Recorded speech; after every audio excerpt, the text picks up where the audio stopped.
حضرات و خواتین، آپ کے علم میں ہے کہ القرآن کورسز نیٹ ورک پاکستان کے زیر اہتمام ہر ماہ کے دوسرے اتوار کو صبح 11:30 بجے درس قرآن و حدیث کا انعقاد کیا جاتا ہے القرآن کورسز سینٹر بہادر آباد میں۔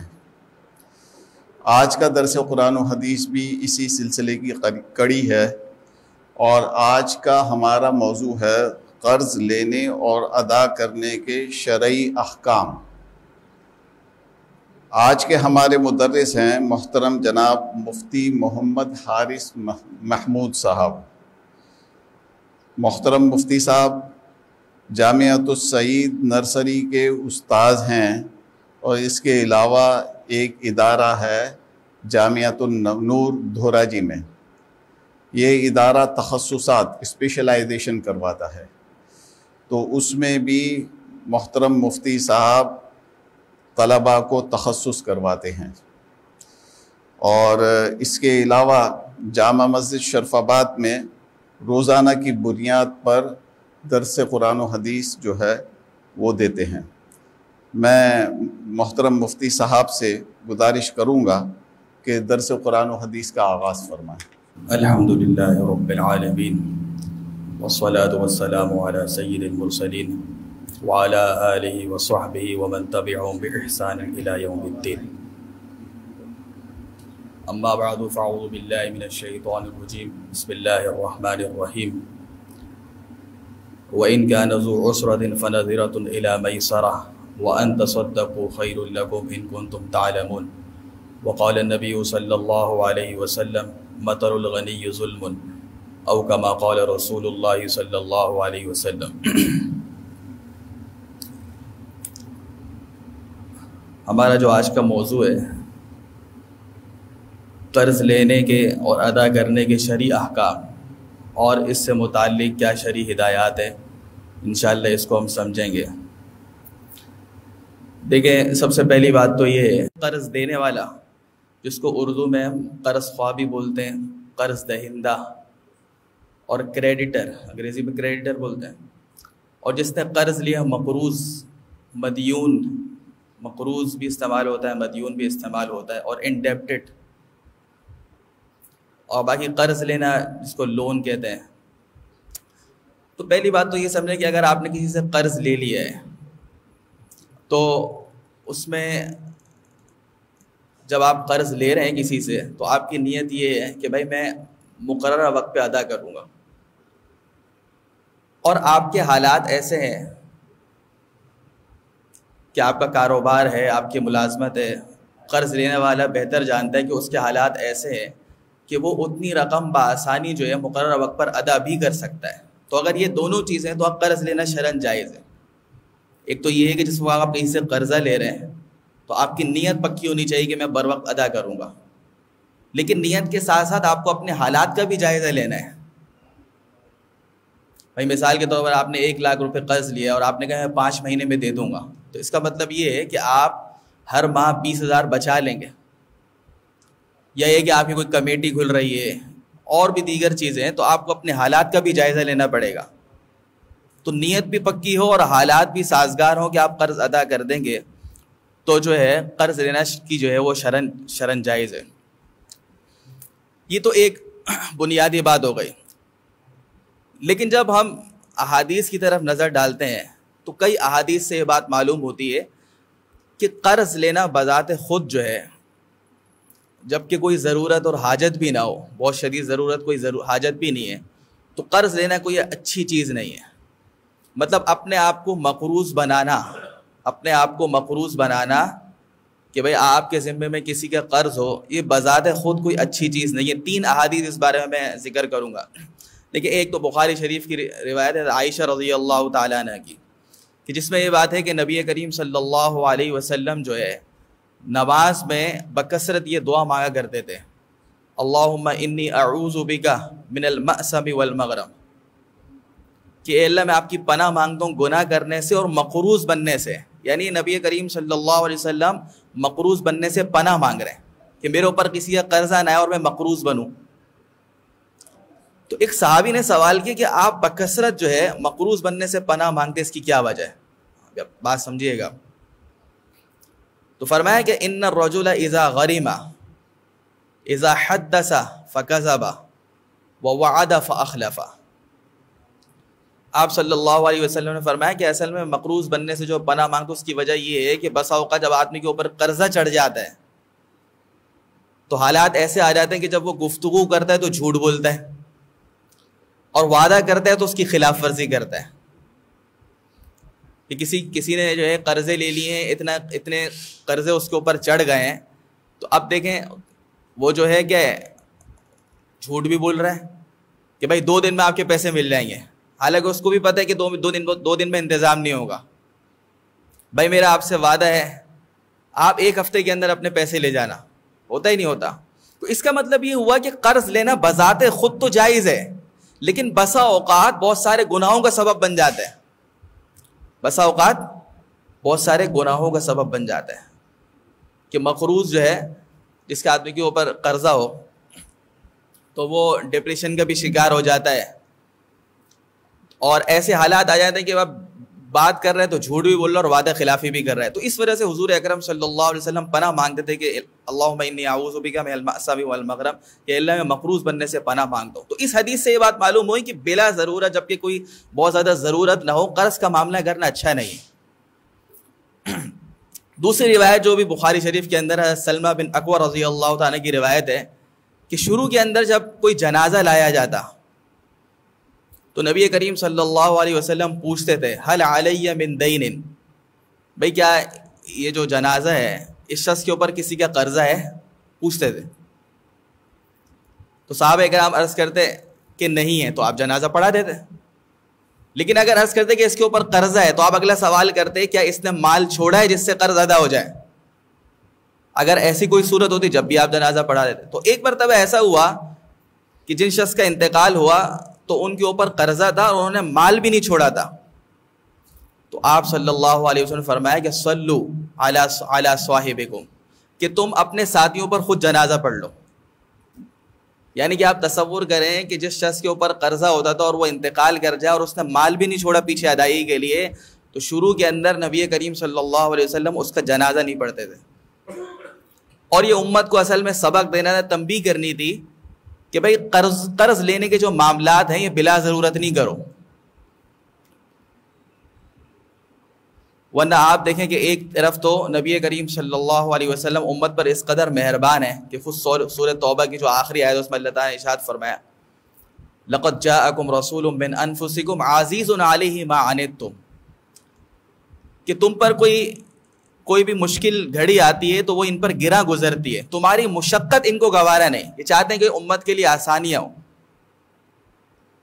اور ظاہر سی بات ہے کہ آپ صلی اللہ علیہ وسلم کا جنازہ کسی کے لیے پڑھ دینا تو اس میں تو قوی امکان ہے کہ اس شخص کی مغفرت ہوگی، لیکن آپ اس کا جنازہ نہیں پڑھتے تھے امت کو تعلیم دینے کے لیے کہ بھائی قرض کے معاملات جو ہے کوئی اچھی بات نہیں کہ آپ جو ہے قرضہ لے لیتے ہیں، اور اگر لے ہی لیے تو پھر ادائیگی کی فکر ہو اور اتنا مال چھوڑ کے جانا چاہیے کہ وہ رسا جو ہے وہ آپ کے مال سے قرض ادا کر دیں.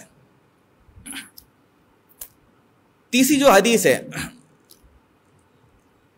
فرمایا کہ یغفر للشہید کل ذنب الا الدین، فرمایا کہ شہید کے ہر گناہ کو بخش دیا جائے گا سوائے قرضے کے. البتہ علماء نے اس میں جو ہے تمام حقوق العباد کو شامل کیا. تو یہ بات میں نے عرض کی تھی کہ اگر آپ کسی سے قرض لیا ہے اور جب آپ قرض لے رہے ہیں اس وقت آپ کی نیت ہے کہ میں ادا کروں گا وقت پر، اور آپ کوشش میں بھی لگے ہوئے عملی طور پر کہ قرض ادا کر دوں، اور آپ کے جب وقت آپ قرض لے رہے ہیں تو آپ کو یہ بات یقین ہے کہ بھائی میرے حالات ایسے ہیں کہ میں نے ایک وقت لیا ہے 3 مہینے 4 مہینے کا جتنا بھی وقت ہے اس میں قرض بسہولت ادا کر سکتا ہوں، تو جائز تو ہے لینا. لیکن ان 3 احادیث جو میں نے آپ کے سامنے ابھی پڑھی ہیں ان سے یہ بات معلوم ہوتی ہے کہ بلا ضرورت قرض کا معاملہ کرنا یہ کوئی اچھی بات نہیں. یعنی کہ اپنے آپ کو مقروض شمار کرنا، اتنے عرصے تک آپ جو ہے مقروض کہلائیں گے، یہ کوئی اچھی بات. اچھا قرض لینے میں صرف یہ نہیں کہ آپ جو ہے انفرادی طور پر کسی سے 1 لاکھ روپے لے لیے 2 لاکھ روپے لے لیے، یہ بھی قرض ہے، لیکن وہ تمام چیزیں پیبلز جتنے بھی جو ہے آپ کے اوپر ڈیو ہیں واجب الادا ہے، وہ سب اس کے اندر آ جائیں گے. لیکن آج کل جو ہے تمام جو الیکٹرانک آئٹمز آپ کو پتہ ہے وہ انسٹالمنٹ پہ مل جاتے نہیں مل جاتے، ہر چیز قسطوں پہ مل جاتی ہے آپ کو. تو یہ بھی قرض ہے نا آپ کے اوپر. بھائی آپ نے واشنگ مشین لی ہے، سلائی مشین لی ہے، آپ نے گاڑی نکلوا لی ہے کسی مالیاتی ادارے سے، اس کی قسطیں بنوا لی ہیں، یہ سارے قرضوں کے اندر آئے گا. اب آپ نے کوئی بھی ایک چیز لی ہے اور اس کی آپ نے قسطیں بنا لی ہیں، قسطوں کے اوپر لی ہے، اور 1 سال تک قسطیں ادا کرنی ہے، تو 1 سال تک آپ اس ادارے کے کیا ہے؟ مقروض ہے. 1 سال تک کیا ہے؟ آپ کے اوپر مقروض کا لیبل لگ گیا نا.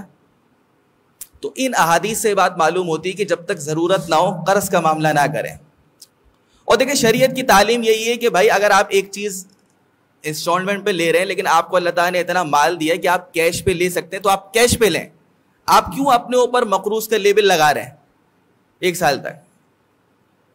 یہ کوئی اچھی بات نہیں ہے. اگر آپ کو اللہ تعالیٰ نے اتنا نوازا ہے تو آپ کیش کے اوپر معاملہ کریں، تاکہ آپ نے ابھی چیز لیا آپ کسی کے بھی دیندار نہیں ہیں، یہ ہونا چاہیے.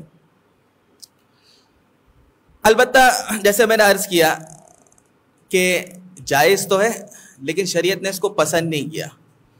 دیکھیں یہاں ایک بات سمجھ لیں کہ بعض چیزیں تو ایسی ہیں جو بالکل جائز ہے، حلال ہیں، اور بعض چیزیں شریعت کے اندر ایسی ہیں جو بالکل ناجائز اور حرام ہیں. انما حرم علیکم المیتۃ والدم ولحم الخنزیر، اللہ نے تم پر حرام کر دیا مردار، خون، خنزیر کا گوشت، سود ہے، رشوت ہے، یہ ساری چیزیں بالکل حرام ہیں، ہر مسلمان جانتا ہے. لیکن بعض چیزیں ایسی ہوتی ہیں کہ جو جواز کے دائرے میں تو آتی ہیں، جائز تو ہوتی ہیں، لیکن شریعت اس کی ترغیب نہیں دیتی، اس کو پسند نہیں کرتی. یہ قرض کا معاملہ بھی بہت ساری صورتیں ایسی ہیں جیسے میں نے عرض کر دیا، آپ کی نیت ہے دینے کی اور آپ کے حالات ایسے ہیں کہ آپ یہ چاہتے ہیں کہ آپ کو یہ پتہ ہے کہ مقرر وقت پر ادا بھی کر دوں گا، تو جائز تو ہے. لیکن یہ جو 3 احادیث میں نے سنائی ہیں کہ اس میں یہ کہ ترغیب ہے کہ قرض کا معاملے کرنے سے بچو، پسند نہیں کرتی شریعت. اب آگے ہمیں یہ بات سمجھنی ہوگی کہ چند صورتیں علماء نے اس سے نکالی ہیں. دیکھیں ایک تو یہ ہے جیسے میں نے عرض کیا، قرض جس وقت آپ لے رہے ہیں تو آپ کی نیت پختہ ہونی چاہیے کہ میں ادا کروں گا. اور دوسرا یہ کہ جیسے میں نے عرض کیا کہ حالات بھی ایسے سازگار ہوں کہ آپ کو یہ غالب گمان کے درجے میں ہو کہ میں ادا کر دوں گا، تو آپ قرض لینا جائز ہے. لیکن لیتے وقت نیت یہ ہے کہ میں بالکل کھا جاؤں گا، دوں گا ہی نہیں، تو ظاہر سی بات ہے یہ بالکل شرعاً ناجائز حرام ہے. البتہ اب یہاں علماء نے 2 صورتیں اس کی لکھی ہیں کہ آپ جو قرض لے رہے ہیں وہ کسی ضرورت کی وجہ سے لے رہے ہیں یا خواہشات کی وجہ سے لے رہے ہیں. اس میں تھوڑا سا فرق ہے. دیکھیں ضرورت سے مراد یہ ہے کہ ایک تو ضرورت یہ ہے کہ خدا نہ خواستہ کسی کے اوپر ایسے حالات آ جائیں کہ کھانے پینے کے لیے ہی نہ ہو. اب بعض لوگ تو اس میں ہی کہ ہاتھ پھیلا دیتے ہیں کسی کے آگے، اور جو شریف آدمی ہوتا ہے، سفید پوش آدمی ہے، وہ قرض کا معاملہ کر لے گا. تو ظاہر سی بات ہے کہ ایسی صورت میں قرض لینے کی اجازت ہے. تو ضرورت حاجت کا مطلب یہ کھانے پینے کی اشیاء ہی نہ ہو، اور ضرورت حاجت کے اندر وہ چیزیں بھی پھر آ جائیں گی جو روز مرہ کی زندگی میں ایک ضروری ہوتی ہیں. جیسے میں نے عرض کیا نا کہ آپ کی واشنگ مشین خراب ہوئی گھر میں، تو ظاہر سی بات ہے آج کل کی ضرورت ہے. سلائی مشین ہے، یا یہ ہے کہ آپ کو موٹر سائیکل لینی ہے، یا یہ کہ آپ طویل عرصے سے گاڑی چلا رہے تو آپ کو ایک گاڑی کی ضرورت ہے. تو جو ایک معاشرے کے اندر ایک فرد کی جتنی بھی ضروریات ہوتی ہیں جن کو ضرورت شمار کیا جاتا ہے، حاجت شمار کیا جاتا ہے، وہ ساری چیزیں اس میں آ جائیں گی. اور ایک چیز خواہشات کے اندر آ جاتی ہے، سہولت پسندی. چھوٹی سی مثال آپ موبائل کی لیں. اب دیکھیں آپ کے پاس موبائل ہے، کوئی ضرورت نہیں ہے، لیکن آپ نے کہا کہ بھائی فلاں آئی فون ابھی آیا ہے مارکیٹ میں، فلاں سیمسنگ کا جو موبائل ہے ابھی آیا، میں وہ لیتا ہوں. تو اب یہ کیا ہے؟ یہ کوئی ضرورت تو نہیں، آپ کے پاس تو پہلے سے موبائل ہے. یہ کیا ہے؟ سہولت پسندی کہہ لیں، خواہش پورا کرنا کہہ لیں. تو دیکھیں صرف خواہش پوری کرنے کے لیے یا سہولت کی بنا پر جو ہے نا قرضے کا معاملہ کرنا، قرض لینا، جبکہ آپ ادائیگی پر قدرت بھی رکھتے ہیں، آپ ادا بھی کر دیں گے، پھر بھی شریعت کہتی کہ یہ پسندیدہ نہیں ہے، شریعت اس کی ترغیب نہیں دیتی. اور ہمیں اپنے بچوں کو اور نوجوانوں کو خصوصاً اس کی ترغیب دینی چاہیے، کیونکہ یہ بہت چیز کامن ہو رہی ہے. کیونکہ جیسا میں نے عرض کیا نا کہ آج جس دور میں ہم رہ رہے ہیں ہر چیز آپ کو انسٹالمنٹ پہ مل جائے گی، اور اگر کچھ مہنگی ملتی ہے اداروں کو بھی فائدہ ہے جو اس کام کر رہے ہیں. لیکن وہی بات میں عرض کر رہا ہوں کہ آپ اپنی خواہش پوری کرنے کے لیے آپ کے پاس گاڑی ہے, اللہ تعالیٰ نے گاڑی دی آپ کو, یا موٹر سائیکل چلاتے ہیں موٹر سائیکل آپ کو دی, آپ کی ضرورت پوری ہو رہی ہے, لیکن محض خواہش پوری کرنے کے لیے ایک اضافی سہولت کے لیے آپ نے جو ہے کسی ادارے سے انسٹالمنٹ پہ قسطوں پہ وہ چیز لے لی اور آپ 1 سال کے لیے مقروض بن گئے. مقروض کا لیول آپ کے اوپر ہے اور وہ اس میں کوئی ایسی ضرورت بھی نہیں ہے, ایک سہولت پسندی ہے, ایک خواہش پوری کرنا ہے. تو اگرچہ آپ کی نیت بھی ہو ادا کرنے کی اور آپ کے حالات بھی سازگار ہوں کہ میں ادا کر دوں گا, پھر بھی یہ کوئی اچھی چیز نہیں ہے. کیونکہ جیسے میں نے عرض کیا کہ بہت ساری احادیث میں ہمیں یہ بات معلوم ہوتی ہے کہ بلا وجہ اپنے آپ کو مقروض ٹھہرا دینا, آپ اپنے اوپر ایک لیبل لگا لیا نا آپ نے کہ آپ مقروض ہیں, اگرچہ کوئی جانتے نہیں جانتا لیکن آپ کو تو پتہ ہے نا مجھے دینا ہے, تو یہ کوئی اچھی بات نہیں ہے. ہاں یہ کہ تو اس لیے میں نے عرض کیا کہ ان دونوں چیزوں میں علماء نے فرق کیا ہے کہ شریعت اس کی تعلیم نہیں دیتی, یہ بالکل ناپسندیدہ ہے. ہاں دوسری چیز ایسی ہے کہ وہ ضرورت اور حاجت میں آ جاتی ہے اور پھر اس میں بھی آپ 2 صورتیں بنا لیتے ہیں. ایک تو یہ خدا نہ خواستہ کھانے پینے کے لیے ہی کچھ نہیں ہے, تو ظاہر سی بات ہے اب 2 ہی راستے ہیں, یا تو آپ ہاتھ پھیلائیں گے یا آپ قرضے لیں گے. خود حضور اکرم صلی اللہ علیہ وسلم نے ایک یہودی سے 30 صاع جو لی تھی بطور قرض کیا, اور آپ نے رہن گروی رکھوانا جس کو کہتے ہیں, اپنی زرہ اس کو جو ہے وہ گروی رکھوائی تھی. لیکن کیا لی تھی؟ جو. اس زمانے میں جو ہے نا گندم اتنی استعمال نہیں ہوتی تھی, یہ تو اللہ تعالیٰ کا شکر ہے ہم گندم آٹے کی روٹی کھا رہے ہیں, ورنہ عام طور پر جو کی روٹی کھایا کرتے تھے. تو جو اب دیکھیں کھانے کی ضرورت ہے, کھانے کے لیے کچھ نہیں ہے. اور دوسری ضرورت میں پھر وہ چیزیں بھی آ جائیں گے جو ایک معاشرے کے اندر ایک عام فرد کی ضرورت ہوتی ہے. جیسے میں نے عرض کر دیا کہ گھروں کے اندر جو چیزیں ہوتی ہیں, واشنگ مشین ہے, موٹر سائیکل ہے چلانے کے لیے, تو اس میں وہی ہے کہ آپ کے پاس اگر یہ کوئی چیز آپ کو چاہیے اور آپ کوئی قسطوں پہ کوئی چیز لے لیتے ہیں, یا آپ اپنے کسی دوست سے یا رشتہ دار سے کوئی رقم لے لیتے ہیں اور اس ادارے سے کیش وہ چیز خرید لیتے ہیں. مطلب یہ ہے کہ آپ جو لون کا معاملہ ہے وہ کسی ادارے سے کر رہے ہیں یا کسی اپنے دوست سے کر رہے ہیں, بہرحال آپ کے اوپر جو قرض لینا ہے وہ کسی ضرورت حاجت کی وجہ سے ہے, تو شرعاً اس کی اجازت ہے. لیکن 2 شرطیں ہمیشہ رہیں گی جو میں نے شروع میں عرض کی کہ جس وقت آپ قرض لے رہے ہیں آپ کی نیت ہو دیانت داری کہ میں ادا کروں گا, اور دوسرا یہ ہے کہ آپ کے حالات بھی سازگار ہوں کہ آپ مقررہ وقت پر ادا بھی کر سکیں گے. اچھا یہاں یہ بات ایک سمجھ لیں کہ یہ جو ہے نا کہ بھائی جیسے آگے حدیث میں بھی میں عرض کروں گا کہ اللہ کے رسول نے خود فرمایا کہ جو قرض اس نیت سے لیتا ہے کہ میں ادا کروں گا تو اللہ تعالیٰ بھی ادا کروا دیتے ہیں. لیکن نیت کا کیا مطلب ہے؟ دیکھیں نیت تو ایسی یہ دل کا فعل ہے نا, آپ دکھا نہیں سکتے کہ آپ کے دل میں کیا ہے.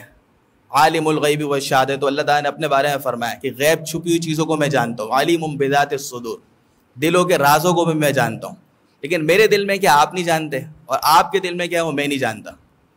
تو دیکھیں شریعت نے جو احکام کا مدار رکھا ہے نا وہ ظاہر کے اوپر رکھا ہے, ظاہر کے اوپر احکام کا جو مدار ہے.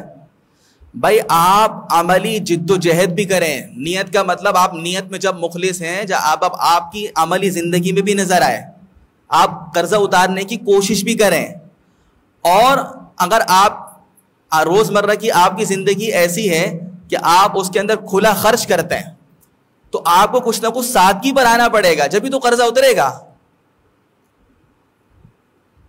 اب مثال دے رہا ہوں کہ آپ جو ہے وہ ہر مہینے 3-4 نئے کپڑے بنانے کے شوقین ہیں. اب آپ کے اوپر جب قرضہ چڑھ گیا تو کیا ضرورت ہے اب یہ بنانے کی؟ اب آپ دیکھیں نا کہ آپ کہتے ہیں کہ بھائی فلاں شخص کو میرے 2 لاکھ 4 لاکھ روپے دینے ہیں, اور دیکھو اسے نئی گاڑی نکلوائی ہے, اور پھر جب آپ سے ملاقات ہوئی تو کہتے ہیں یار آپ بے فکر ہے, میری پکی نیت ہے دینے کی. بھائی یہ کوئی نیت نہیں ہے, یہ بالکل جھوٹ ہے, یہ دھوکہ ہے. اسی طریقے سے بہنوں کی وراثت کا مسئلہ ہے. اب دیکھیں آج کل عام طور پر یہ صورت ہوتی ہے جب کسی کے والد یا والدہ کا انتقال ہوتا ہے تو اب وہ گھر چھوڑ کے جاتے ہیں نا, تو اب بہنوں کی شادیاں ہوئی وہ سسرال میں اپنی, اور بھائی اس گھر میں رہ رہے ہوتے ہیں. اب ایک صورت تو یہ ہے کہ بھائی گھر بیچ کر نقد روپے تقسیم کر دو, اور ایک صورت یہ کہ گھر بھائی اپنی طرف کر لیتے ہیں اور اس کی ویلیو لگا کے بہنوں کو بولتے ہیں ہم آپ کو دے دیں گے.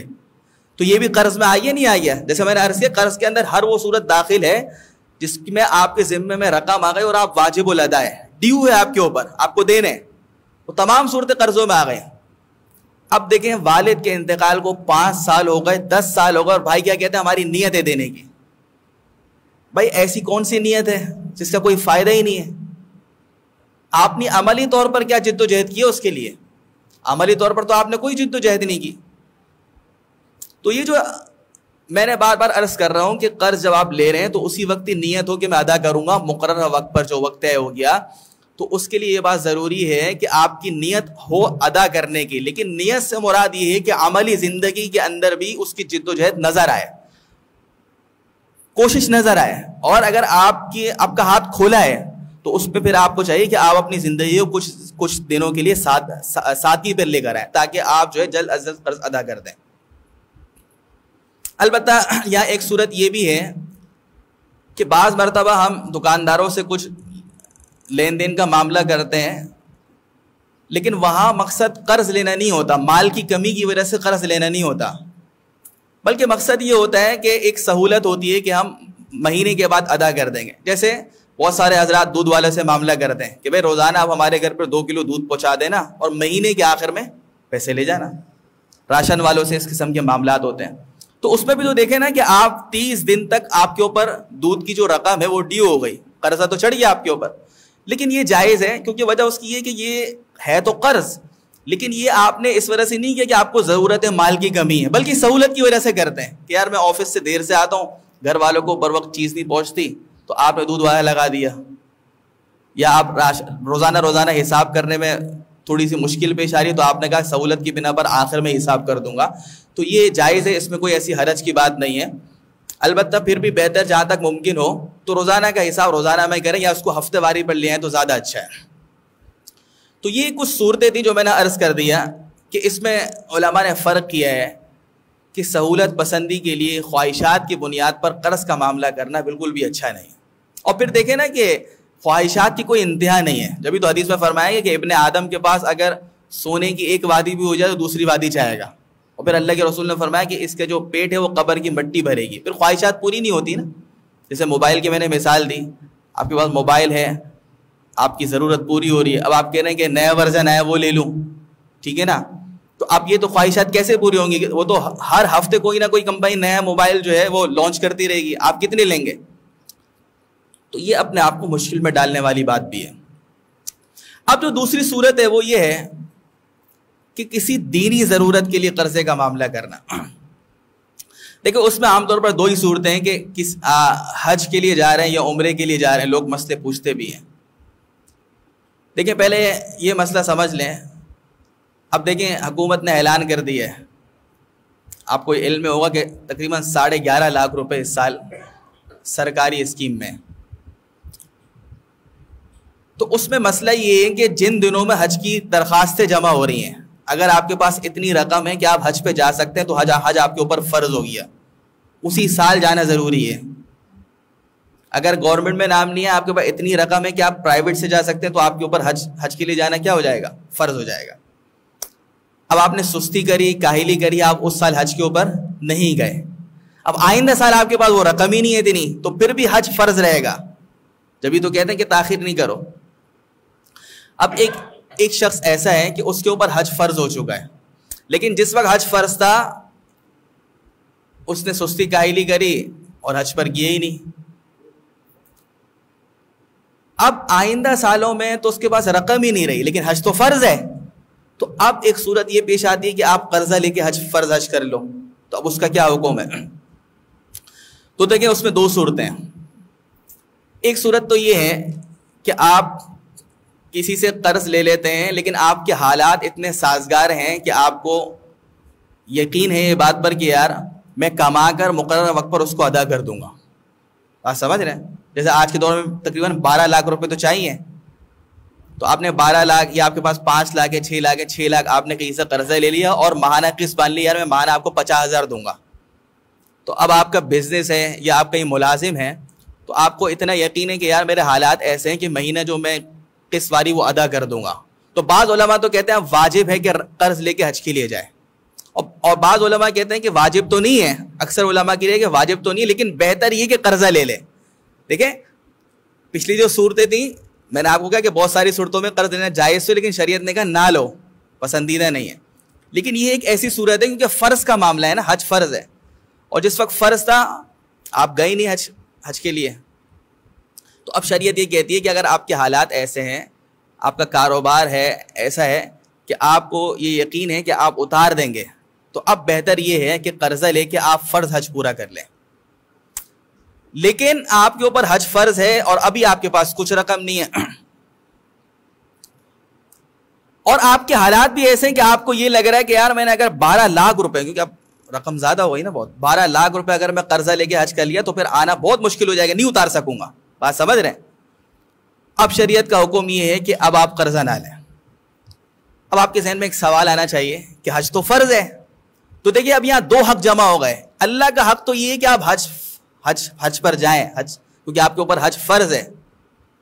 لیکن دوسری طرف بندے کا حق آ گیا کہ اگر آپ 12 لاکھ روپے لے کے آپ نے فرض حج ادا بھی کر لیا, لیکن آپ کو اپنے حالات کا پتہ ہے کہ یار میں دے نہیں سکوں گا, کس طرح دوں گا 12 لاکھ روپے؟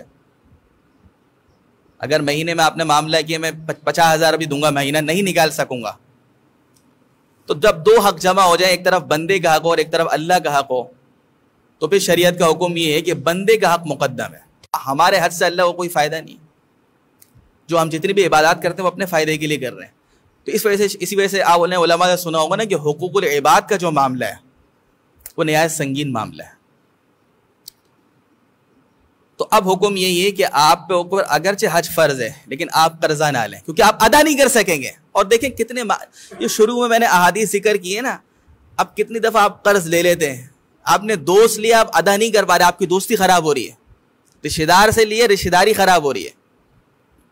تو یہ ساری وجوہات ہیں جس کی وجہ سے شریعت کی تعلیم یہ کہ جہاں تک ممکن ہو قرضے کے معاملے سے بچا جائے.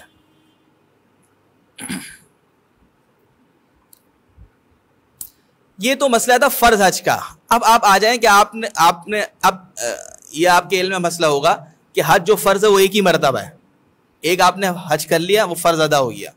اب آپ جتنی بھی دفعہ حج کریں گے وہ نفلی حج کہلائے گا, اور عمرہ کرنا ایک مرتبہ سنت ہے, اور باقی جتنی دفعہ کرنا چاہیں یہ مستحب ہے, اور نفلی عبادت اجر و ثواب ہے.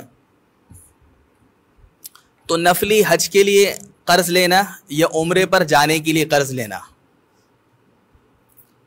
تو دیکھیں ایک صورت, اب اس میں بھی وہی 2 صورتیں جو میں نے آپ سے عرض کی. اب ایک صورت تو یہ کہ آپ عمرے پہ جا رہے ہیں, نفلی حج کے لیے جا رہے ہیں, آپ قرضہ لے رہے ہیں, لیکن آپ کو پتہ ہے میں ادا نہیں کر سکوں گا, تو جائز ہی نہیں ہے سرے سے, کیونکہ جب فرض حج کے لیے منع کر دیا تو عمرے کے لیے کیسے اجازت ہوگی؟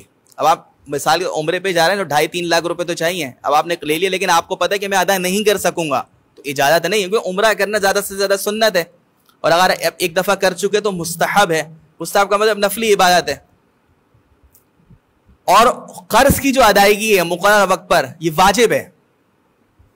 ہاں البتہ یہ ہے کہ اگر آپ عمرے پر جانا چاہ رہے ہیں یا نفلی حج کے لیے جانا چاہ رہے ہیں اور آپ کے پاس کچھ رقم کم پڑ رہی ہے یا آپ کسی سے قرضے کا معاملہ کر رہے ہیں اور آپ کہیں کہ میں ادا کر دوں گا, آپ کے حالات ایسے ہیں جیسے کہ کسی نے کمیٹی ڈالی ہوئی ہوتی ہے, BC ڈالی ہوئی ہوتی ہے, اب آپ اپنی فیملی کے ساتھ جانا چاہ رہے ہیں, کسی اچھا گروپ مل گیا اس کے ساتھ جانا چاہ رہے ہیں, لیکن اب آپ نے کہا یار میرے 2 مہینے بعد کمیٹی نکلے گی, میں قرضہ مجھے دے دو, 2 لاکھ روپے دے دو, کمیٹی نکلے گی ایسے ہی دے دوں گا, ٹھیک ہے. تو ظاہر سی بات ہے کہ جب آپ ادا کر سکتے ہیں مقررہ وقت کے اوپر تو پھر جو ہے قرض لے کر عمرے پر جانا ہے, نفلی حج پر جانا ہے, اس کی اجازت ہے, جبکہ آپ مقررہ وقت پر ادا کر سکتے ہو.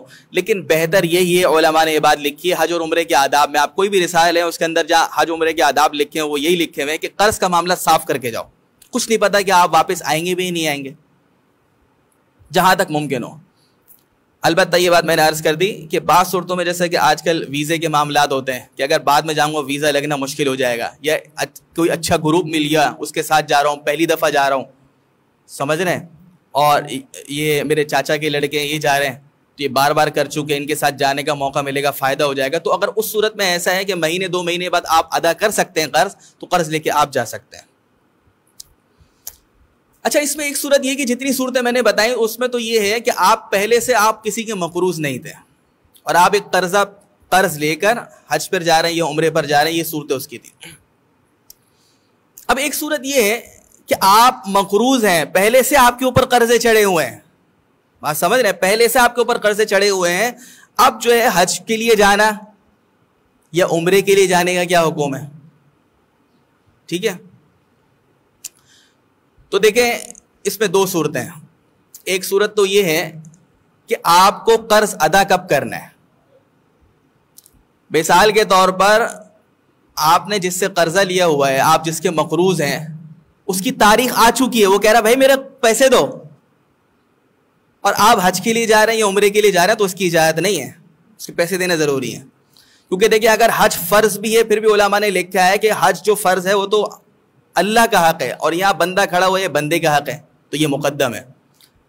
جب فرض حج کے اندر یہ حکم ہے تو نفلی حج یا عمرے کے اندر تو یہ حکم زیادہ ہوگا کہ آپ سے جس کے آپ نے پیسے دینے وہ آپ سے آپ کے پیسے مانگ رہا ہے کہ بھائی آپ پیسے دیں, اور آپ عمرے پہ چلے گئے. بعض لوگوں کے حالات ایسے سامنے آتے ہیں, سارے ایسے نہیں ہیں لیکن بعض لوگوں کے حالات ایسے سامنے آتے ہیں کہ ان کے اوپر لوگوں کے قرضے ہیں, دکانداروں کے پیسے دینے ہیں, بہنوں کی وراثت کا مسئلہ ابھی تک حل نہیں ہوا لیکن عمرے کیے جا رہے ہیں. یہ بالکل منع ہے شرعاً, کیونکہ وجہ اس کی کہ دیکھیں شریعت کے جو احکام ہے نا اس کے درجات کو جاننا بہت ضروری ہے. فرض, واجب, سنت, مستحب.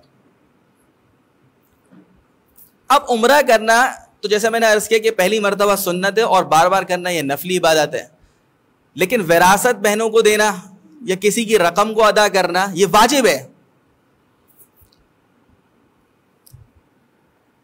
ہمیں قرآن کریم کی کئی آیات اور بہت ساری احادیث سے بات معلوم ہوتی ہے کہ اگر ایک آدمی صرف نفلی عبادات پہ فوکس کیا ہوا ہے نا لیکن فرض واجب میں کوتاہی کر رہا ہے, یہ بہت خطرے میں, یہ بات ذہن میں رکھیے گا. مشرکین مکہ کو اس کے اوپر بڑا ناز تھا کہ ہم حاجیوں کو پانی پلاتے ہیں اور مسجد حرام کی تعمیر بھی ہم کرتے ہیں, تو ان کو اپنی اس عبادت پہ بڑا ناز تھا.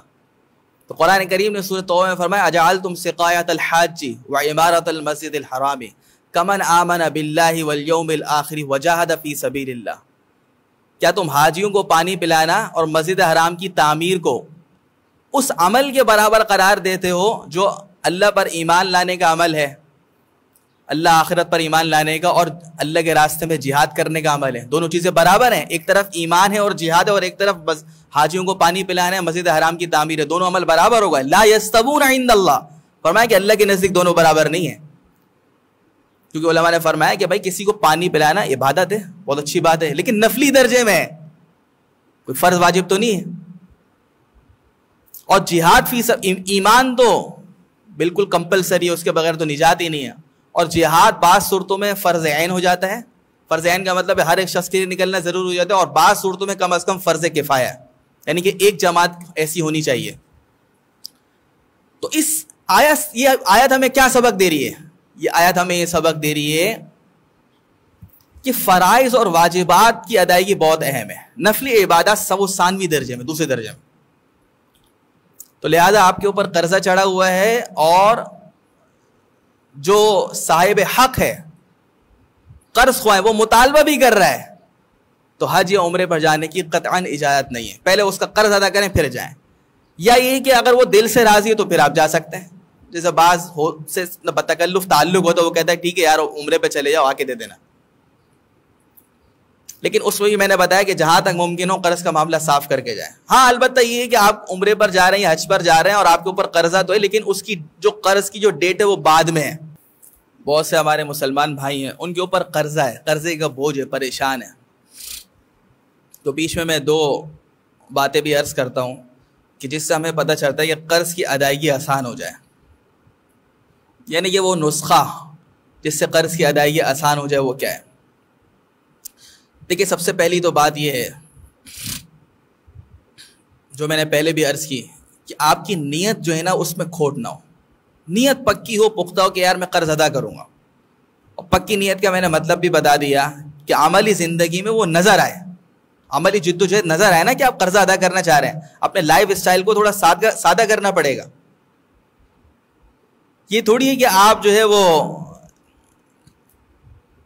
اچھے اچھے کپڑے بھی بنا رہے ہیں اور دوستوں کے ساتھ خوب پکنک بھی انجوائے کر رہے ہیں اور آپ ایک ٹور بھی کر آ گئے, تو اس کا کیا مطلب ہے؟ یہ نیت میں کھوٹ کی علامت ہے. حضرت ابو ہریرہ رضی اللہ تعالیٰ عنہ کی روایت ہے کہ رسول اللہ صلی اللہ علیہ وسلم نے ارشاد فرمایا من اخذ اموال الناس یرید اداءها ادى اللہ عنہ. فرمایا کہ جو شخص کسی لوگوں کا مال لیتا ہے بطور قرض کے لیکن اس کی نیت ادا کرنے کی ہے تو اللہ کے رسول نے فرمایا کہ اللہ تعالیٰ بھی ادا کروا دیں گے. اور کئی لوگوں کو ایسے میں جانتا ہوں جن کے اوپر لاکھوں نہیں کروڑوں روپے تھے لیکن ان کی نیت پکی تھی اور عملی جد و جہد میں وہ لگے ہوئے تھے اور اللہ تعالیٰ نے ان کا قرضہ ادا کروا دیا. آپ کے علم میں بھی ایسے لوگ ہوں گے. اور فرمایا کہ ومن اخذ یرید اتلافها, اور جو کوئی کسی سے قرض ادھار کا معاملہ کرے اور اس کا ارادہ ہی یہ ہو کہ یار میں ادا نہ کروں, کھا جاؤں, یا اس میں ٹال مٹول کر رہا ہے, تو فرمایا کہ پھر اللہ تعالیٰ بھی اس کو تباہی کی طرف لے جائیں گے. جب آپ خود ہی نہیں چاہ رہے ادا کرنا تو پھر اللہ کی مدد و نصرت کہاں سے ساتھ ہوگی. تو ایک تو یہ ہے کہ جو اللہ تعالیٰ سب کی حفاظت فرمائے کہ جو کہتے ہیں یار ہمارے اوپر قرض چڑھے ہوئے ہیں, بہت لوگوں کے پیسے دینے ہیں, تو سب سے پہلا جو نسخہ اللہ کے رسول نے فرمایا کہ آپ کی نیت کے اندر کھوٹ نہیں ہونا چاہیے. نیت پکی ہو کہ میں ادا کروں گا اور عملی کوشش بھی ہو. باقی دو دعائیں حدیث کے اندر آتی ہیں وہ مختصر عرض کر دوں کہ ایک دعا تو یہ ہے جو سنن ترمذی کے اندر ہے, اللہم اکفنی بحلالک عن حرامک واغننی بفضلک عمن سواک, کہ اللہ مجھے حلال مال بقدر کفایت عطا فرما. بقدر کفایت کا مطلب یہ ہے کہ اتنا مجھے حلال مال ہو کہ جس سے میری ضروریات پوری ہو جائیں آسانی کے ساتھ, اور مجھے حرام سے بچا لے. وَأَغْنِنِي بِفَضْلِكَ عَمَّنْ سِوَاكَ, اور اے اللہ مجھے اپنے ماں سوا سے کیا کر دے, اپنے علاوہ ہر ایک سے مستغنی کر دے, کسی کے اپنے علاوہ کسی کا محتاج نہ بنا. یہ پوری حدیث اس طرح ہے کہ حضرت علی رضی اللہ تعالیٰ عنہ کے پاس ایک شخص آیا مکاتب. اصل میں پہلے زمانے میں اس طرح غلام ہوا کرتے تھے تو ان کے جو مالکان تھے وہ ان سے یہ معاملہ کرتے تھے بھائی ہمیں اتنے روپے کما کے دو تم آزاد. تو وہ غلام بیچارہ پریشان بیٹھا ہوا تھا اور کہا کہ میرے آقا نے مجھ سے یہ معاملہ کیا کہ اتنی رقم دے دو تم آزاد, لیکن وہ رقم کا انتظام نہیں ہو رہا. تو علی رضی اللہ تعالیٰ نے یہ نسخہ ان کو بتایا کہ اور یہ نسخہ نبی کریم صلی اللہ علیہ وسلم کو بتایا کہ یہ دعا بکثرت مانگا کرو, اللہم اکفنی بحلالک عن حرامک واغننی بفضلک عمن سواک. اور فرمایا کہ اگر تم پر پہاڑ برابر بھی قرضہ ہوگا تو اتر جائے گا. اور دوسری جو دعا ہے وہ تھوڑی سی طویل ہے, اللہم انی اعوذ بک من الہم والحزن, اے اللہ میں آپ کی پناہ مانگتا ہوں فکر اور غم سے, کہ میری ذہن کے اوپر غم سوار ہو جائے, فکر سوار ہو جائے, پریشانی لاحق ہو جائے, اس سے میں پناہ مانگتا ہوں. وَأَعُوذُ بِكَ مِنَ الْعَجْزِ وَالْكَسَلِ, میں آپ کی پناہ مانگتا ہوں عاجز ہونے سے, سستی کاہلی سے. وَأَعُوذُ بِكَ مِنَ الْجُبْنِ وَالْبُخْلِ, میں آپ کی پناہ مانگتا ہوں بخل سے اور بزدلی سے.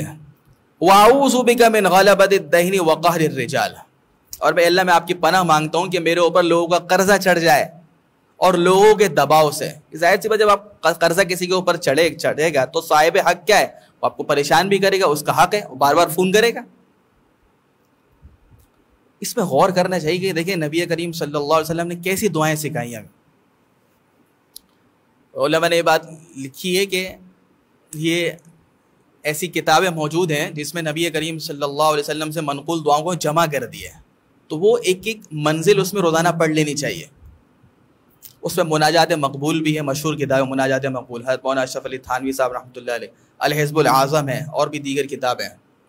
یہ پوری روایت اس طرح ہے جو دعا ہے, اس کا پس منظر یہ ہے کہ ایک صحابی ہیں ابو امامہ رضی اللہ تعالیٰ عنہ. ایک مرتبہ نبی کریم صلی اللہ علیہ وسلم مسجد میں آئے, کیونکہ آپ کا حجرت و مسجد کے ساتھ ہی تھا, تو آپ نے دیکھا کہ ان صحابیوں کے مسجد میں بیٹھے ہوئے اور نماز کا وقت نہیں تھا. تو آپ نے پوچھا بھائی کیا بات ہے, نماز کا وقت تو ہے نہیں, مسجد میں پریشان بیٹھے ہو. تو انہوں نے فرمایا کہ اللہ کے رسول مجھ پر بہت قرضوں کا بوجھ ہے اور غم اور پریشانی نے مجھے گھیرا ہوا ہے. اس موقع پر حضور اکرم صلی اللہ علیہ وسلم نے ان کو یہ دعا سکھائی کہ صبح شام یہ دعائیں کیا کرو. تو بہرحال یہ دو دعائیں, اور ایک یہ کہ نیت پکی ہو تو انشاءاللہ اللہ تعالیٰ قرض اتروا دیں گے.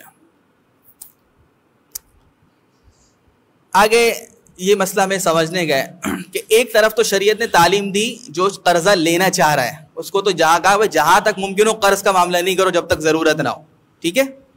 لیکن اگر سامنے, کیونکہ یہ دنیا کا نظام ہے کہ اللہ تعالیٰ جو ہے ہر ایک کو ایک طریقے سے مال نہیں دیتے, کسی کو جو ہے بہت زیادہ نواز دیتے ہیں, ایک مڈل کلاس طبقہ ہے, اور ایک طبقہ جو ہے وہ آپ کو پتہ ہے کہ وہ لوور کلاس ہے, نادار لوگ ہیں. اور قرآن نے کہا وفی اموالہم حق للسائل والمحروم، تمہارے مالوں میں حق ہے ان سوال کرنے والوں کا اور سفید پوش لوگوں کا. تو بہرحال جب تک دنیا چلے گی یہ تین قسمیں تو لوگوں کی ہوں گی. تو ایک طرف تو سمجھایا کہ بھائی تم قرض مت لو جب تک ضرورت نہ ہو، لیکن اگر واقعی کوئی ضرورت مند ہے اور اس کو واقعی ضرورت ہے قرض کی، تو اب قرضہ دینے کی بھی بڑی فضیلت ہے. اب ترغیب ہے. اب ایک مسلمان بھائی کو کوئی پریشانی لاحق ہو گئی اور آپ کو پتہ ہے کہ یار واقعی یہ مصیبت میں، اور ایک راستہ تو وہ بھی تھا کہ لوگوں سے سوال کر لیتا اور وہ صدقے کا راستہ پھر وہ واپس بھی دینے نہیں پڑتا. لیکن ظاہر سی بات ہے کوئی بھی شریف آدمی، سفید پوش آدمی اس کو پسند نہیں کرتا، کہتے ہیں مجھے قرض دے دو میں لوٹا دوں گا. تو اب قرضہ دینے کی بھی بڑی فضیلت ہے. حضرت انس رضی اللہ تعالیٰ عنہ کی روایت ہے کہ نبی کریم صلی اللہ علیہ وسلم نے فرمایا کہ جس رات مجھے معراج کا سفر کروایا گیا تو جنت کے دروازے پر میں نے یہ لکھا ہوا دیکھا کہ صدقے کا جو اجر ہے وہ تو 10 گنا ہے، صدقے کا اجر 10 گنا ہے، لیکن قرض دینے کا جو اجر ہے وہ 18 گنا ہے. یعنی کہ 1 روپیہ آپ کسی غریب کو دیتے ہیں صدقے کی نیت سے تو 10 نیکی ہیں، اور 1 روپے کسی کو قرض دے تو 18 نیکی ہیں. حالانکہ جس کو آپ نے صدقہ دیا ہے وہ تو آپ واپس بھی نہیں لے سکتے، اس دے دیا وہ. لیکن قرض میں تو یہ ہے کہ اگر آپ نے کسی کو کوئی رقم دی تو وہ رقم بھی واپس آئے گی، پھر بھی اس کی نیکیاں زیادہ کیوں ہیں؟ تو اللہ کے رسول نے خود حضرت جبریل امین سے پوچھا کہ کیا وجہ ہے کہ قرض جو ہے وہ صدقے سے بھی افضل ہے، قرضہ دینا وہ صدقے سے بھی افضل ہے، اس کی کیا وجہ ہے؟ تو جبریل امین نے عجیب بات ارشاد فرمائی. ابن ماجہ کی روایت ہے کہ ان السائل یسأل وعنده، بس اوقات ایسا ہوتا ہے کہ سوال کرنے والا سوال کرتا ہے حالانکہ اس کے پاس ضرورت کے بقدر مال موجود ہوتا ہے. آپ نے دیکھا ہوگا کہ جب یہ کووڈ-19 چل رہا تھا تو اس دوران ایسے بھی مسائل ہے کہ اب بہت سارے لوگوں نے راشن کی تقسیم کری تو ایک شخص سے اس کو 3-4 راشن مل چکے ہیں، ٹھیک ہے نا، ایک اور شخص نے اس کو راشن دے دیا، یا وہ پھر بھی سوال کر رہا ہے، حالانکہ اب نہیں کرنا چاہیے لیکن پھر بھی کر رہا ہے. سارے ایسے نہیں ہوتے لیکن بہت سارے ایسے بھی ہیں کہ لوگوں سے سوال کر رہے ہیں. اللہ معاف کرے، جب عادت پڑ جائے، اب عادت چاہے اچھی ہوئی ہے بری وہ چھوٹتی نہیں ہے. اب لوگوں سے سوال کر رہا ہے حالانکہ وعنده اس کے پاس مال موجود ہے. لیکن والمستقرض لا يستقرض الا من حاجت، جو قرضہ طلب کر رہا ہے نا وہ جب ہی قرضے کے لیے آئے گا جب اس کو ضرورت ہو. اکثر ایسا ہی ہوگا. تو اس کا مطلب یہ ہوا کہ جب آپ کسی کو قرضہ دے رہے ہیں تو آپ ایک مسلمان کی ایک ضرورت اور حاجت کو پورا کر رہے ہیں. اور بس اوقات آپ سے کوئی سوال کر رہا ہے تو یہ بھی ممکن ہے کہ اس کو کوئی ضرورت ہی نہ ہو، تو اس وجہ سے قرضے کا اجر زیادہ ہے. اور اس میں ایک بات یہ بھی ذہن میں آتی ہے کہ ایک مسلمان جب سوال کرنے کی طرف نہیں گیا، وہ قرض کی طرف چلا گیا، تو آپ قرضہ دے کر اس کی عزت نفس محفوظ کر لیتے ہیں کہ ایسی نوبت اس کو نہیں آ رہی کہ وہ کسی کے آگے ہاتھ پھیلائے. آپ نے اس مسلمان کو بچا لیا نا قرضہ دے کر، کہ ایسی نوبت نہیں ہے کہ وہ سوال کرے.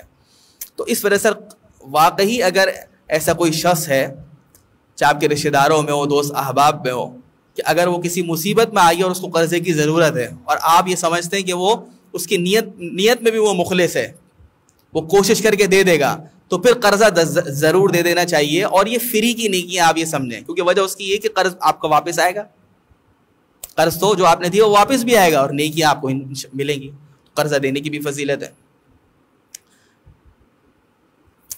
پھر قرآن کریم کی ایک ترغیب صاحب حق کے لیے جس نے قرضہ دیا وہ یہ ہے کہ اگر تم نے قرضہ دے دیا اور اس نے یہ کہا کہ 1 مہینے میں آپ کو واپس کر دوں گا، اور اس کی نیت میں کھوٹ نہیں تھا، اس نے کوشش بھی کری، لیکن حالات ایسا ہے کہ 1 مہینے میں وہ ادا نہیں کر پا رہا. کاروباری حالات آپ کے سامنے ہیں، کبھی بھی اسٹرائک ہو گئی، ملک کی حالات ایسے ہو گئے کہ دکانیں ہی نہیں کھلی، کام ہی نہیں ہو، تو قرض مقرر وقت پہ کیسے ادا کرے گا؟ اسی طریقے سے خدا نہ خواستہ کوئی بیماری لاحق ہو گئی اس کو یا گھر میں، اب قرض ادا کرنے کے لیے پیسے تو وہ جوڑ رہا تھا لیکن وہ سارے پیسے وہاں لگ گئے. اب قرآن کا حکم سورہ بقرہ ہے وَإِن كَانَ ذُو عُسْرَةٍ فَنَظِرَةٌ إِلَىٰ مَيْسَرَةٍ، کہ اگر مقروض جس نے تم سے قرضہ لیا ہے وہ تنگ دستی میں مبتلا ہو جائے تو فرمایا اس کو مہلت دے دو خوشحالی آنے تک. بعض علماء نے تو کہا یہ حکم واجب کے درجے میں، مہلت دینا واجب ہے. البتہ بہت سے علماء کی رائے کہ واجب تو نہیں، لیکن کم سے کم مستحب اور شریعت کی ترغیب ضرور ہے یہ کہ اب آپ کیا ہے تنگ دست کو مہلت دے دیں. وَأَن تَصَدَّقُوا، اور اگر تم معاف ہی کر دو، پورا قرضہ معاف کر دو، وہ بھی اس میں آئے گا، یا کچھ قرضے کا کچھ حصہ معاف کر دو. وَأَن تَصَدَّقُوا خَيْرٌ لَكُمْ إِن كُنتُمْ تَعْلَمُونَ، اگر تم واقعی جانتے ہو سمجھتے ہو تمہارے حق میں بہتر ہے.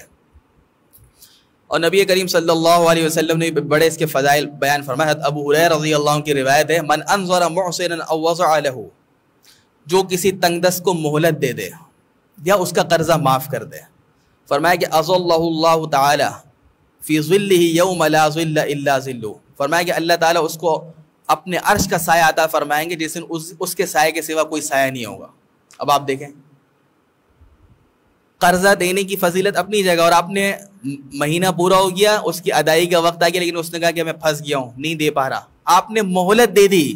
تو فرمایا کہ مہلت دینے کی فضیلت یہ اللہ کے رسول نے ارشاد فرمایا کہ اللہ تعالیٰ اپنا عرش کا سایہ عطا فرمائیں گے. اور مسلم شریف کی ایک روایت میں انجاہ اللہ من قرب یوم القیامہ، اللہ تعالیٰ قیامت کے دن اس قیامت کی تکلیفوں سے پریشانیوں سے اس کی حفاظت فرمائیں گے. کتنی بڑی فضیلت ہے.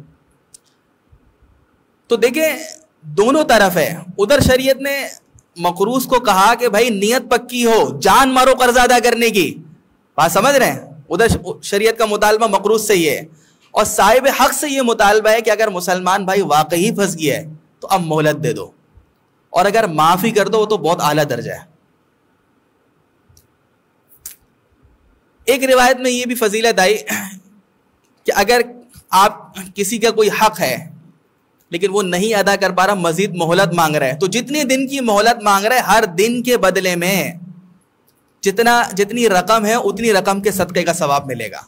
مثال کے طور پر آپ نے کسی کو 1 لاکھ روپے دیے ہوئے اور 1 مہینے کا تھا، اب اس بولا یار مجھے 10 دن کی مہلت اور دے دو، تو ہر دن 1 لاکھ روپے صدقے کا ثواب ملے گا جتنی آپ نے مہلت دے دی ہے.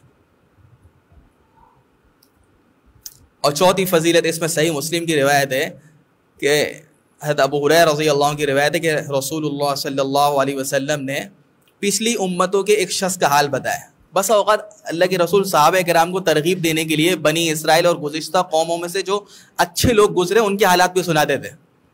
تو آپ نے فرمایا کہ ایک شخص تھا جو لوگوں کو قرض دیا کرتا تھا، اور قرض کی وصولی کے لیے جب اپنے غلام کو بھیجتا تو اس کو یہ ہدایت دیتا کہ درگزر کا معاملہ کرنا، نرمی کا معاملہ کرنا، شاید کہ اللہ تعالیٰ بھی ہمارے ساتھ درگزر کا معاملہ فرمائے. نبی کریم صلی اللہ علیہ وسلم فرماتے ہیں کہ جب اس شخص کا انتقال ہو گیا اور اللہ سے جا ملا تو اللہ تعالیٰ نے اس کے اس عمل کی وجہ سے مغفرت کر دی کہ تم ہمارے بندوں سے جو تمہارے مقروض ہوتے تھے تم ان کے ساتھ جو ہے نرم دلی کا معاملہ کرتے تھے، درگزر کا معاملہ کرتے تھے، تو تمہارے اس عمل کی وجہ سے ہم نے کیا تمہاری مغفرت کر دی. اب دیکھیں کچھ ہدایات ہیں جو میں نے آپ کے سامنے تفصیل رکھی، اس سے آپ کو معلوم ہوگا کہ جیسے صاحب حق جو ہے قرضہ دینے والا، اس کے لیے ایک ہدایت تو یہ کہ اگر آپ سے کوئی قرضہ مانگ رہا ہے اور وہ واقعی ضرورت مند ہے تو قرضہ دے دو، اس کے سارے فضائل میں نے آپ کے سامنے رکھے. اور قرض حسنہ دو. قرض حسنہ کیا ہے؟ قرآن کریم میں من ذا الذی یقرض اللہ قرضا حسنا. دیکھیں قرض حسنہ اصل میں یہ سودی قرض کے مقابلے میں آیا ہے. عرب معاشرے میں عام تھا نا کہ سود پر قرضہ دیا کرتے تھے، بھائی 1000 روپے یہ لوگ 1100 لیں گے تو یہ سود ہے. قرض حسنہ کا مطلب ہے کہ جتنے دے رہے ہو اس پر اضافہ وصول نہ کرو، یہ سود ہے. اس کے علاوہ اس کے اندر یہ بھی بات تھی کہ آپ جتنا قرض دے رہے ہیں اور جس مدت کے لیے دے رہے ہیں اس سے پہلے اس کو تنگ نہیں کرو. بھائی 1 مہینے کے لیے دیا ہے نا تو 1 مہینے سے پہلے اس کو تنگ نہیں کرو. اسی طریقے سے جو شریعت کی ہدایات ہے کہ جس کو صاحب حق کے لیے ہدایت ہے کہ مقروض کو کسی قسم کی تکلیف نہ دو، یہ ساری چیزیں اس کے اندر آ گئیں. تو یہ تو ہدایت ہے صاحب حق کے لیے. اور اب اگر وہ مقررہ وقت آ گیا لیکن وہ کسی پریشانی میں ہے، مہلت مانگ رہا ہے، تو قرآن کا حکم ہے کہ مہلت دے دو، اس میں بھی فضائل ارشاد فرمائے. تو یہ ساری ہدایت صاحب حق کے لیے. لیکن مقروض کے لیے کیا ہدایات ہیں؟ اس کے لیے بھی ہدایات ہیں کہ جس وقت سے قرضہ لیے اس وقت سے ہدایات ہیں کہ نیت پکی ہو، عملی جد و جہد میں لگو، مسلسل قرض ادا کرنے کی فکر ہو. اور ایک ہدایت یہ ہے کہ جب رقم آ جائے، بہت اہم ہدایت ہے آج کے دور میں، تو اب ادائیگی میں تاخیر نہ کرو. اللہ کے رسول نے فرمایا کہ مطع الغنی ظلم، غنی مالدار آدمی، خوشحال آدمی کا ٹال مٹول کرنا یہ ظلم ہے. پیسے رکھے ہوئے ہیں کہتے نہیں ہے، کل لے لینا، پرسوں لے لینا، ٹال مٹول کر رہے ہیں. تو ادھر تو صاحب حق کو اتنی ترغیب دی ہے کہ ضرورت مند کو قرضہ دے دو، ادھر مقروض کو تنبیہ کر دی ہے کہ جب پیسے آ گئے تو فوراً ادا کرو. اب ٹال مٹول کرنا ظلم ہے. کتنے بھائی ہیں ان کے حالات اچھے ہو گئے پھر بھی وراثت نہیں دے رہے، لے لینا، سال کے سال گزر رہے ہیں. بعض دفعہ آدمی جو ہے وہ ایسے منصب پہ پہنچ جاتا ہے کہ دوسرا شخص جو ہے وہ اس کو کچھ نہیں بگاڑ سکتا، اس کا ناجائز فائدہ اٹھا رہا ہے. بھائی دے دیں گے، کہیں بھاگ تو نہیں رہے، کیا کہہ رہے ہیں، کہیں بھاگ تو نہیں رہے، دے دیں گے. تو اب مقروض کو یہ ہے کہ بھائی جب پیسے آ گئے آپ خوشحال ہو گئے تو فون ادا کرو. اور ایک تعلیم یہ بھی ہے کہ نبی کریم صلی اللہ علیہ وسلم کی سنت یہ تھی کہ جب آپ کسی سے قرض کا معاملہ کرتے ہیں، جیسے میں نے عرض کیا کہ یہودی سے بھی قرض دیا، جس وقت آپ کی وفات ہوئی تو آپ کی زراعت رہن رکھی ہوئی تھی 30 سا جو کے عوض. اس کے علاوہ آپ نے صحابہ کرام سے بھی قرض کے معاملہ کیے ہیں. تو حضرت جابر رضی اللہ تعالیٰ عنہ فرماتے ہیں کہ نبی کریم صلی اللہ علیہ وسلم نے مجھ سے قرض کا معاملہ کیا، قضانی وزادنی، اور جب آپ نے ادا کیا تو کچھ اضافہ بھی دے دیا. یہ بات سمجھ لیں کہ ایک تو یہ ہے کہ قرض کا معاملہ کرتے وقت طے کرنا باقاعدہ کہ بھائی 1 لاکھ روپے دے رہا ہوں اس شرط پر کہ 1,10,000 لوں گا، تو یہ تو سود ہے جس کے متعلق قرآنی آیات نازل ہوئی. اور عرب معاشرے کے اندر یہی سود تھا، مقررہ وقت پر نہیں ادا کر تو وہ سود بڑھتا رہتا تھا. لیکن ایک یہ کہ پہلے سے کوئی معاملہ طے نہیں ہوا، پہلے سے کوئی معاملہ طے نہیں ہے، اس نے قرض حسنہ دیا ہے، جتنے پیسے اتنے آپ دے دیں نا وقت مقررہ پر. لیکن مقروض کو یہ چاہیے کہ دیتے وقت، کیونکہ آپ کے ایک مسلمان بھائی نے مدد کی تھی، اب دیتے وقت کچھ اضافی چیز دے دو. یہ نبی کریم صلی اللہ علیہ وسلم کی سنت ہے، اس کو کہتے ہیں حسن قضا، اچھے اور عمدہ طریقے سے ادا. یہ کوئی واجب تو نہیں ہے، لیکن اگر آپ دے دیں گے تو اچھی بات ہے کہ اس نے آپ کی مشکل وقت میں کام آیا. آپ نے 1 لاکھ روپے لیے تھے، آپ 1,00,000 روپے دے دیں یا کوئی ایسی چیز دے دیں، پہلے سے کوئی بات طے نہیں تھی تو اس طرح دینے کی اجازت ہے، کوئی حرج کی بات نہیں. اور ایک چیز جو احادیث میں آئی کہ جس کو آپ نے قرضہ دیا ہوا ہے، تو ابن ماجہ کی روایت ہے کہ اس سے آپ کوئی ہدیہ قبول نہ کریں اور اس کی سواری پر بھی سوار نہ ہو. بات سمجھیں، اصل میں یہ اس صورت میں ہے کہ جب کوئی تعلق کی بنیاد پہ آپ کو یہ فائدہ نہیں دے رہا مقروض، بلکہ قرض کی بنیاد پہ دے رہا ہے. جیسے کہ میں نے ان بھائی کو جو ہے 1 لاکھ روپے قرضہ دیا، ٹھیک ہے. اب قرض کے معاملے سے پہلے تو انہوں نے کبھی بھی مجھے اپنی گاڑی چلانے کو نہیں دی، اب یہ مجھے اپنی گاڑی بھی چلانے کو دے رہے ہیں. تو اس کا مطلب یہ ہے کہ وہ جو فائدہ مل رہا ہے وہ قرض کی بنیاد پر مل رہا ہے. اور حدیث شریف میں ایک نسخہ بتا دیا ہے، ایک ضابطہ بتا دیا، علی رضی اللہ عنہ کی روایت ہے، کل قرض جر نفعا فهو ربا، ہر وہ قرض جو کہ نفع کو کھینچ کے لائے وہ سود میں آ جائے گا. تو ایک تو یہ کہ جو پہلے سے طے کرتے تھے بھائی 1 لاکھ دے رہا ہوں 1,10,000 لوں گا، یہ قرض کے اوپر نفع یہ ناجائز ہے. اسی طریقے سے ایک صورت یہ بھی اللہ کے رسول نے فرمائی کہ اگر جو ہے پہلے سے کوئی ایسا تعلق نہیں ہے آپ کا، لیکن مقروض صرف قرض کی بنیاد کے اوپر آپ کو کوئی فائدہ دے رہا ہے، تو وہ مت لو،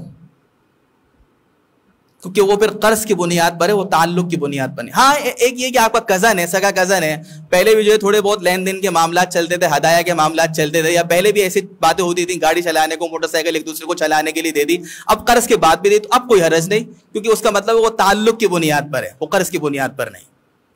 تو ایک شرعی ہدایت یہ ہے کہ جہاں تک ممکن ہو صاحب حق جو ہے، جس نے قرضہ دیا ہے، وہ مقروض سے کوئی مالی نفع نہ لے قرض کے علاوہ. اور جب یہ اصول آپ سامنے رکھیں گے تو بہت ساری چیزیں آپ کو سمجھ میں آ جائیں گی. اب جو میں نے ایک بات عرض کر دی کہ دور حاضر کے اندر بہت سارے مسائل اس قسم کے ہیں، کل قرض جر نفعا فهو ربا، کہ ہر وہ قرض جو کہ نفع لے کر آئے وہ ربا، سود میں آ جائے گا.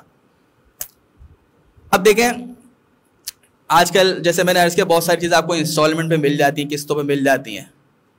تو بہت ایک تو سوال یہ بھی کرتے ہیں کہ بھائی مثال کے طور پر یہ لیپ ٹاپ ہے، اگر نقد لوگے تو 50,000 کا ہے اور 6 مہینے کی قسطوں پہ لوگے تو 70,000 کا ہے. تو یہ جائز ہے بشرط کہ جس وقت آپ معاملہ کر رہے ہیں تو یہ طے ہو جائے کہ آپ ادھار لے رہے ہیں اور اس کی قسطیں بھی جو ہے وہ متعین ہو جائیں، ساری چیزیں جو ہے بالکل واضح ہوں.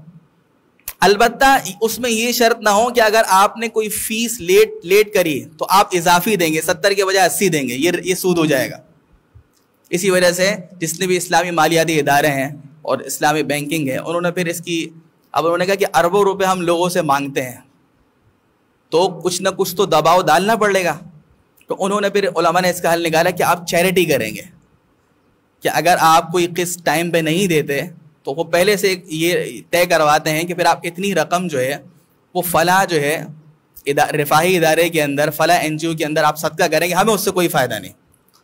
بہرحال یہ تو ایک بڑے ادارے اس طرح کرتے ہیں، لیکن عام طور پر جیسے میں نے عرض کیا کہ کوئی ادارہ جو ایسی شرط اگر لگاتا ہے قسطوں کے معاملے میں کہ اگر آپ کی فلاں قسط لیٹ ہوئی تو آپ سے اتنا اضافی وصول کریں گے، اس کی اجازت نہیں.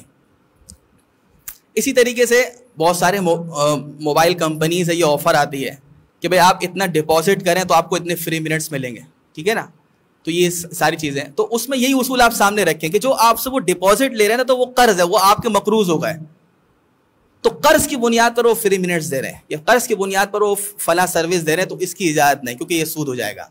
ہاں اگر ویسے ہی وہ مارکیٹنگ کے لیے کہہ رہے ہیں آپ ہماری ایپ استعمال کریں تو آپ کو اتنا ڈسکاؤنٹ ملے گا، آپ ہماری ایپ سے بل کی ادائیگی کریں تو آپ کو اتنا ڈسکاؤنٹ ملے گا، اور کسی ڈپازٹ کی شرط نہیں لگاتے، تو اس کی شرعاً اجازت ہے، وہ محض مارکیٹنگ کے لیے اور ایک انعام کی صورت ہے.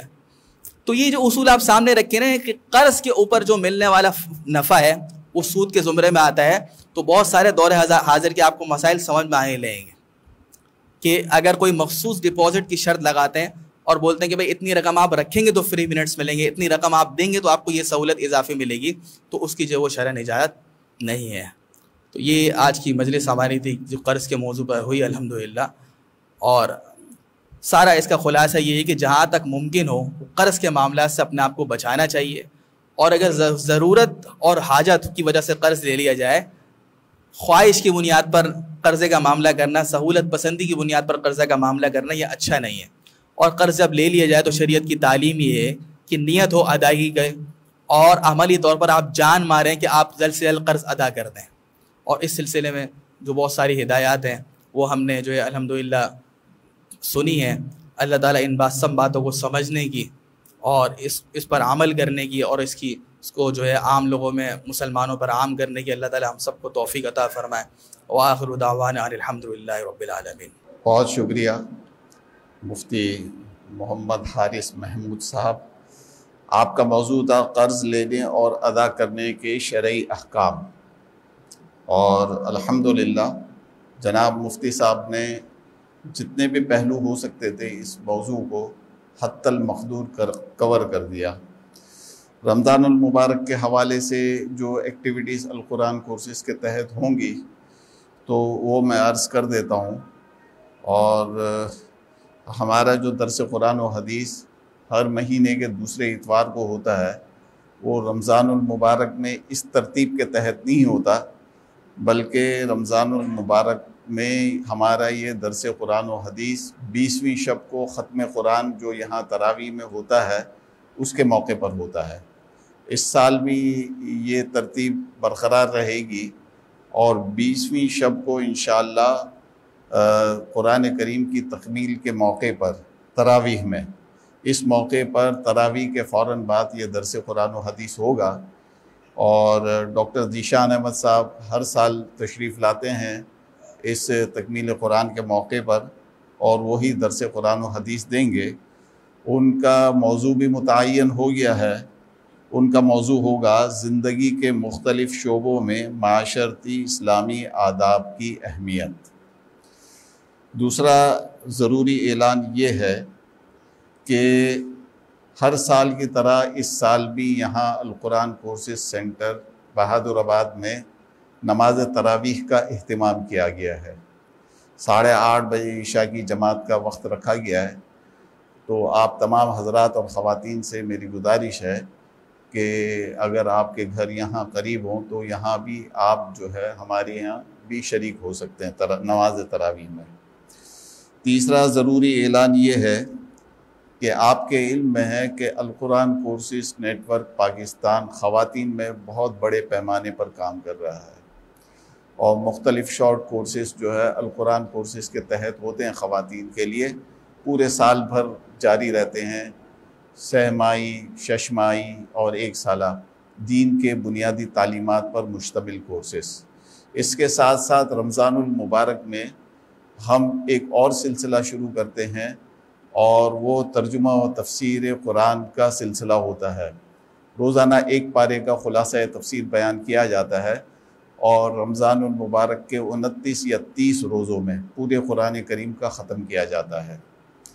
تو اس بار بھی انشاءاللہ تعالی یہ سلسلہ جاری و ساری رہے گا، اور روزانہ صبح 10 بجے سے لے کر 12 بجے تک یہاں القرآن کورسز سینٹر بہادر آباد میں خواتین کے لیے یہ کلاسز ہوں گی، اور بنس روڈ کے ہمارے مرکز میں بھی ہوں گی۔ اس کے علاوہ گزشتہ کئی سالوں سے ہم اس سلسلے کو آن لائن کی بنیاد پر بھی کر رہے ہیں، بذریعہ زوم بھی ہوگا یہ، تو اس میں الحمدللہ سینکڑوں خواتین اب تک داخلہ لے چکی ہیں۔ آپ کے جو ہے حلقہ احباب میں ایسی خواتین ہوں تو ان کو بھی آپ متوجہ کریں، تاکہ اگر وہ کسی وجہ سے یہاں شریک نہ ہو سکیں تو آن لائن سن لیں۔ امریکہ اور دیگر مغربی ممالک کے لیے ہم نے ان کے لیے بھی ایک ترتیب رکھی ہے، وہ رات کے وقت کی ترتیب رکھی ہے، تو اس سلسلے سے بھی فیض یاب ہوا جا سکتا ہے۔ علاوہ ازیں کچھ اعلانات جو ہے اموات کے حوالے سے ہیں۔ ہمارے ذکی بھائی ہیں، ان کی اہلیہ کے چاچا کا انتقال ہوا ہے، ہمارے گل بھائی ہیں، ان کی والدہ کا انتقال ہوا ہے، حافظ سجاد صاحب کے والد صاحب انتقال کر گئے۔ ان سب کی اور دیگر جتنے بھی ہمارے احباب ہیں ان کے گھر میں کسی قسم کی کوئی اموات وغیرہ ہوئی ہیں، ان سب کے لیے، ان کی مغفرت کے لیے یہاں ہم دعا کریں گے۔ اور چونکہ القرآن کورسز نیٹ ورک پاکستان ایک دینی ادارہ ہے، یہاں روزانہ کی بنیاد پر قرآن کریم کی تعلیمات کا سلسلہ جاری و ساری رہتا ہے، تو ہم ان سب کے لیے ان جو ہے تعلیمات کو صدقہ جاریہ بھی بنائیں گے۔ فیاض صاحب جو ہمارے یہاں ہوتے ہیں، ان کے والد صاحب کے دل کا آپریشن ہوا ہے، تو ان کی صحت کے لیے بھی ہمیں دعا کرنی ہے۔ میں جناب مفتی محمد حارث محمود صاحب سے گزارش کروں گا کہ دعا فرمائیں۔ ربنا ظلمنا انفسنا وان لم تغفر لنا وترحمنا لنكونن من الخاسرين ربنا آتنا في الدنيا حسنة وفي الآخرة حسنة وقنا عذاب النار۔ یا اللہ پاک، جس موضوع کے اوپر ہم نے بیان سنا ہے، اس موضوع کو سمجھنے، اس پر عمل کرنے کی ہمیں توفیق عطا فرما۔ القرآن کورسز جہاں جہاں یا اللہ پاک کام کر رہے ہیں، ان کے کام کو قبول فرما اور خوب ترقی عطا فرما۔ جن مرحومین کا ابھی نام لیا گیا ہے اور یا اللہ پاک وہ آپ کے پاس پہنچ چکے ہیں، اللہ ان کی بال بال مغفرت فرما، ان کی قبر کو جنت کا باغ بنا، اور جو بیمار ہیں ان سب کو صحت کاملہ عاجلہ عطا فرما۔ یا اللہ پاک ہم سب کو رمضان مبارک کا مہینہ عطا فرما، اس میں جو ہے مقبول عبادت کرنے کی توفیق عطا فرما، اس کو قیمتی بنانے کی توفیق عطا فرما۔ وصلی اللہ تعالی علی خیر خلقہ محمد وعلی آلہ وصحبہ اجمعین، آمین برحمتک۔